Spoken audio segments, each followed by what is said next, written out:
Hi friends, SM classes या YouTube चॅनलवर आपले स्वागत आहे।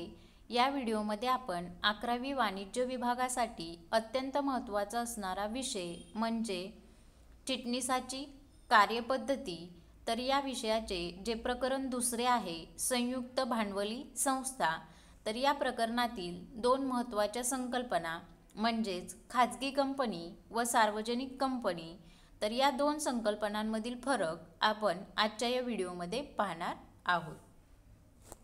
आता या ठिकाणी बघा, आपल्याला खाजगी कंपनी आणि सार्वजनिक कंपनी या दोन संकल्पनांमधला फरक पाहायचा आहे। आता या ठिकाणी आपल्याला फरक स्पष्ट करत असताना तीन कॉलम करता येतील। एक म्हणजे फरकाचा मुद्दा, दुसरा म्हणजे खाजगी कंपनी आणि तिसरा कॉलम म्हणजे सार्वजनिक कंपनी। आता या ठिकाणी बघा, खाजगी कंपनी आणि सार्वजनिक कंपनी यामधील फरक स्पष्ट करत असताना आपल्याला फरकाचा पहिला मुद्दा सांगता येईल, तो म्हणजे व्याख्या। फरकाचा पहिला मुद्दा काय करता येईल आपल्याला? व्याख्या। आता यामध्ये खाजगी कंपनी म्हणजे काय आणि सार्वजनिक कंपनी म्हणजे काय, तर याची आपल्याला काय करायची आहे? व्याख्या स्पष्ट करायची आहे। आता खाजगी कंपनीचा जर विचार केला तर खाजगी कंपनी म्हणजे काय, तर खाजगी कंपनी म्हणजे अशी कंपनी की जिच्या भागधारकांना त्यांचे भाग सहजरित्या हस्तांतर करता येत नाहीत व सभासद संख्या किमान 2 व कमाल 200 इतकी कायद्याने निर्धारित केलेली आहे, तर त्या कंपनीला आपण काय म्हणू शकतो? खाजगी कंपनी। म्हणजे खाजगी कंपनी म्हणजे थोडक्यात काय की ज्या कंपनीच्या भागधारकांना त्यांचे भाग सहजरित्या हस्तांतर करता येत नाहीत व सभासद संख्येचा जर विचार केला तर सभासद संख्या कमीत कमी 2 आणि जास्तीत जास्त 200 इतकी असते, तर अशा कंपनीला आपण काय म्हणू शकतो? खाजगी कंपनी।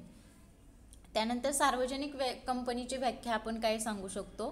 तर सार्वजनिक कंपनी म्हणजे जी कंपनी खाजगी नाही अशी, म्हणजे जी कंपनी खाजगी नाही तर अशा कंपनीला आपण काय म्हणू शकतो? सार्वजनिक कंपनी। तर अशा प्रकारे आपल्याला पहिला फरक सांगता येईल खाजगी कंपनी आणि सार्वजनिक कंपनीमधील। त्यानंतर बघा, दुसरा फरकाचा मुद्दा आपल्याला सांगता येईल, तो म्हणजे सभासद संख्या।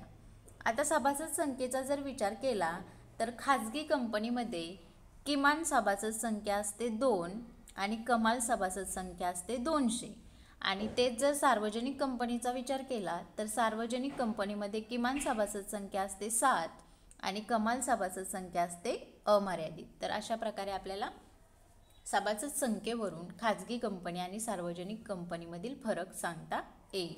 त्यानंतर बघा, पुढचा आपल्याला फरकाचा मुद्दा सांगता येईल, तो म्हणजे संचालक संख्या। आता संचालक संख्येचा जर विचार केला तर खाजगी कंपनीमध्ये किमान 2 संचालक असणे आवश्यक असते, आणि तेच जर आपण सार्वजनिक कंपनीचा विचार केला तर सार्वजनिक कंपनीमध्ये किमान किंवा कमीत कमी 3 संचालक असणे आवश्यक असते। तर अशा प्रकारे आपल्याला संचालकांच्या संख्येवरून खाजगी कंपनी आणि सार्वजनिक कंपनीमधील फरक सांगता येईल।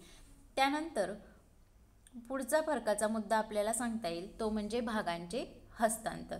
आता भागांच्या हस्तांतरणाचा विचार केला तर खाजगी कंपनीमध्ये भाग हस्तांतर करता येत नाही, म्हणजे खाजगी कंपनीचे जे काही भागधारक असतील तर त्या भागधारकांना आपले जे काही भाग असतील तर ते भाग सहजरित्या हस्तांतर करता येत नाहीत, आणि तेच जर आपण सार्वजनिक कंपनीचा जर विचार केला तर सार्वजनिक कंपनीमधील जे काही भाग असतील तर ते भाग मुक्तपणे हस्तांतर करता येतात। तर अशा प्रकारे आपल्याला भाग हस्तांतरणाच्या मुद्द्याद्वारे खाजगी कंपनी आणि सार्वजनिक कंपनीमधला फरक सांगता येईल की खाजगी कंपनीमध्ये सहजरित्या भाग हस्तांतर करता येत नाहीत आणि सार्वजनिक कंपनीमध्ये भाग मुक्तपणे हस्तांतर करता येतात।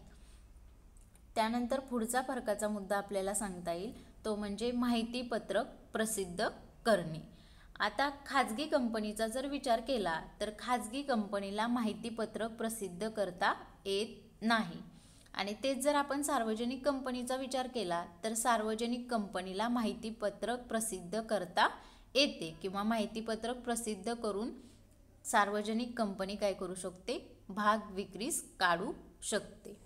म्हणजे माहितीपत्रक प्रसिद्ध करण्यावरून अशा प्रकारे आपल्याला खाजगी कंपनी आणि सार्वजनिक कंपनीमधला फरक सांगता येईल की खाजगी कंपनीला माहितीपत्रक प्रसिद्ध करता येत नाही आणि सार्वजनिक कंपनीला माहितीपत्रक प्रसिद्ध करता येते. माहितीपत्रक प्रसिद्ध करून भाग विक्रीस काढता येतात. त्यानंतर पुढचा फरकाचा मुद्दा आपल्याला सांगता येईल खाजगी कंपनी आणि सार्वजनिक कंपनीमधला, तो म्हणजे नावाचा शेवट. नावाचा शेवट या मुद्द्यावरून आपल्याला खाजगी कंपनी आणि सार्वजनिक कंपनीमधील फरक सांगता येईल. त्यामध्ये आपल्याला सांगता येईल की खाजगी कंपनीच्या नावाच्या शेवटी खाजगी मर्यादित शब्द लावणे आवश्यक आहे. खाजगी कंपनीसाठी कोणते शब्द लावणे आवश्यक आहे नावाच्या शेवटी? तर खाजगी मर्यादित. आणि सार्वजनिक कंपनीचा जर विचार केला तर सार्वजनिक कंपनीच्या नावाच्या शेवटी मर्यादित शब्द लावणे काय असते? आवश्यक असते. तर अशा प्रकारे आपल्याला खाजगी कंपनी आणि सार्वजनिक कंपनीच्या नावाच्या शेवटी कोणता शब्द लावायचा तर या मुद्द्यावरून खाजगी कंपनी आणि सार्वजनिक कंपनीमधील फरक सांगता येईल की खाजगी कंपनीच्या नावाच्या शेवटी खाजगी मर्यादित शब्द लावणे आवश्यक असते आणि सार्वजनिक कंपनीच्या नावाच्या शेवटी मर्यादित शब्द लावणे आवश्यक असते. तर अशा प्रकारे आपल्याला खाजगी कंपनी आणि सार्वजनिक कंपनीमधील फरक स्पष्ट करता येईल. व्हिडिओ आवडला असेल तर नक्कीच लाईक करा, सबस्क्राईब करा आणि नंतरच्या व्हिडिओचे नोटिफिकेशन पाहण्यासाठी बेल आयकॉनवरती प्रेस करा. थँक्यू.